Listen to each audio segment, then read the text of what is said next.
بسم اللہ الرحمن الرحیم۔ السلام علیکم۔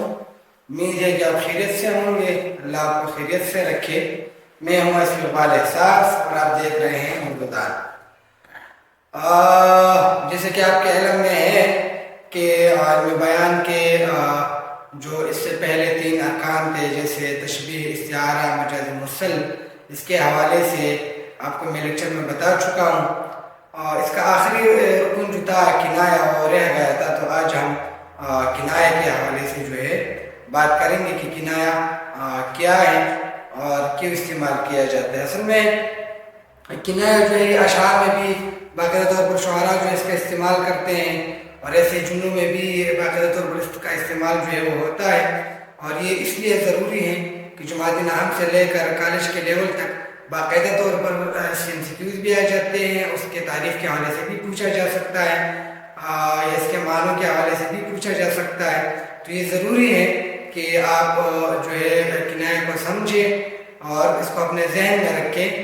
تو ہم آ جاتے ہیں کنایہ کی طرف۔ یہ علم بیان کا آخری یا چوتھا رکن ہے۔ کنایہ کے لفظی معنی ہے چھپا کر بات کرنا یا رمز اشارہ کرنا۔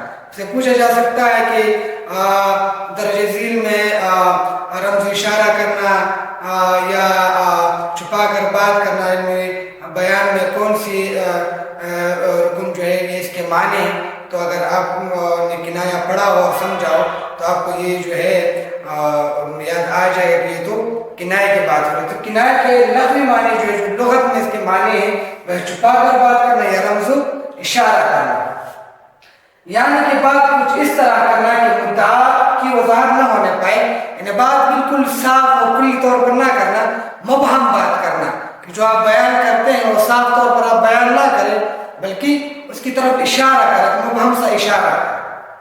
اصطلاح میں کنایہ سے مراد یہ ہے کہ کوئی لفظ اپنے حقیقی معنوں کے بجائے مجازی معنوں میں اس طرح استعمال کیا جائے کہ حقیقی اور مجازی دونوں معنی مراد لیے جا سکے۔ یعنی کنایہ جو ہے سے مراد کیا ہے کہ جب کوئی لفظ اپنے حقیقی معنوں کے بجائے مجازی معنوں میں اس طرح استعمال ہو کہ اس سے آپ حقیقی معنی بھی مراد لیں اور اس سے آپ مجازی معنی جو ہے وہ بھی مراد لیں۔ لیکن یہ یاد رکھیں کہ شاعر کا یا مصنف کا جو ہے یا لکھنے والے کا مقصد جو ہوتا ہے یا مطلب جو ہوتا ہے وہ مجازی معنوں سے ہوتا ہے، حقیقی معنوں سے نہیں ہوتا۔ اصل میں کہنے والے کی مراد مجازی معنوں سے ہی ہوتی ہے، یعنی کہنے والا جو کچھ کہنا چاہتا ہے مجازی معنوں سے ہی کہنا چاہتے ہیں، حقیقی معنوں سے نہیں۔ لیکن اس سے حقیقی معنی بھی مراد لیے جا سکتے ہیں، لیکن حقیقی معنی بھی اس سے مراد لیے جا سکتے ہیں۔ مثلا یہ کہنا میں نے دھوپ میں بال سفید نہیں کیے، میں نے دھوپ میں بال سفید نہیں کیے، اس کا ایک مطلب یہ نکلتا ہے کہ میں بوڑھا ہوں، صحیح، لیکن اس کا مطلب اصل میں کیا ہے کہ میں تجربہ کار ہوں، میں بوڑھا ہوں اس لیے میں تجربہ کار ہوں۔ تو یہاں مراد کیا ہے کہ میں تجربہ کار ہوں، یہ والے معنی جو ہیں آپ نے مراد لے لیں۔ اسے کہنے والا یہ مطلب ہے کہ میں بوڑھا آدمی ہوں اس لیے تجربہ کار ہوں، مطلب میں بوڑھا آدمی ہوں اس لیے میں تجربہ کار ہوں۔ تو کنایہ کے لفظ معنی ہے چھپا کر بات کرنا، رمز و اشارہ کرنا، اور اس میں لفظ جو ہے اپنے حقیقی معنوں کے بجائے مجازی معنوں میں استعمال ہوتا ہے، لیکن اس سے حقیقی اور مجازی دونوں معنی جو ہے وہ مراد لیے جا سکتے ہیں۔ لیکن اصل میں لکھنے والے کا مطلب جو ہوتا ہے وہ مجازی معنوں سے ہوتا ہے، حقیقی معنوں سے نہیں ہوتا۔ یہاں دیکھیں کنایہ کے 2 اجزاء ہیں، صفت اور موصوف۔ صفت اور موصوف جو ہے وہ کنایہ کے 2 اجزاء ہیں۔ جیسے میں نے یا جو میں نے فقرہ لکھا ہے میں نے دھوپ میں بال سفید نہیں کیے، کتاب یہاں پہ درج کیا کہ جملے میں سفید بال جو ہے وہ صفت ہے، یعنی بوڑھے آدمی کی کیا صفت بیان کی کہ ان کے بال جو ہے وہ سفید ہے، وہ سفید ہو گئے، جبکہ بوڑھا آدمی جو ہے وہ موصوف ہے، یعنی جن کی صفت کی جاتی ہے تو ان کو موصوف کہا جاتا ہے۔ تو اب اس شعر کو دیکھیں، اس چمن میں طیر کم پر اگر میں ہوں تو کیا، اس چمن میں طیر کم پر اگر میں ہوں تو کیا، دور ہے صیاد ابھی اور آشیاں نزدیک ہے۔ یہاں کہ طیر کم پر سے مراد ایسا پرندہ ہے جس کی اڑان دور نہ ہو۔ طیر کم پر جو ہے طیر اصل میں پرندے کو کہتے ہیں، اس پرندے کو کہتے ہیں جس کی اڑان جو ہے وہ دور نہ ہو، دور نہیں اڑ سکتے ہو۔ لیکن یہاں شاعر شاعر کی کیا مراد ہے، شاعر کی یہاں مراد ہے اپنی کمزوری، اپنی ناتوانی جو ہے اس کی طرف شاعر نے اس میں اشارہ کیا ہے۔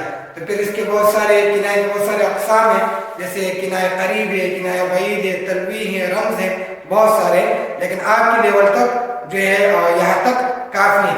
دوبارہ آ جاتے ہیں کہ د کنایه لغوي معنی ده پټه خبره کول، ښکاره خبره نه کول. صحیح. کله چې یو لفظ چې دی خپل په حقیقي او په مجازي معنو کې داسې استعمال شي چې د هغې نه حقیقي او مجازي دواړه معنی چې زموږ مراد هغه شو، هغې ته ویلی شي کنایه. خو یاد ساتئ چې د شاعر یا د لیکوال کې مراد چې دی نو هغه مجازي معنی وي، حقیقي معنی نه وي. لکه اکثر زموږ مشران وایي که نه چې ما په نور باندې ویښته نه دي سپین کړي، یعنې هغه دا ویل نه غواړي چې مطلب زما عمر ډېر دی، بلکې هغه دا ویل غواړي چې زه تجربه کار یم. نو هغه فقره کوم استعمال کړه، مراد یې څه دی چې کله داسې خبره مونږ کوو چې هغه مبهم وي، هغه چې دی کولو نه وي، د یو خبرې طرف ته پکې اشاره شوي وي، نو هغې ته ویلی شي کنایه. بیا چې دی نو کنایې چې دی نو د صفت او د موصوف نه جوړېږي، دا یې دوه اجزا دي. بیا د کنایې لوشي قسمونه دي، کنایه قریب ده، کنایه بعید ده، تلویح دی، رمز دی، نور لوشي یو قسم دوی نور دي.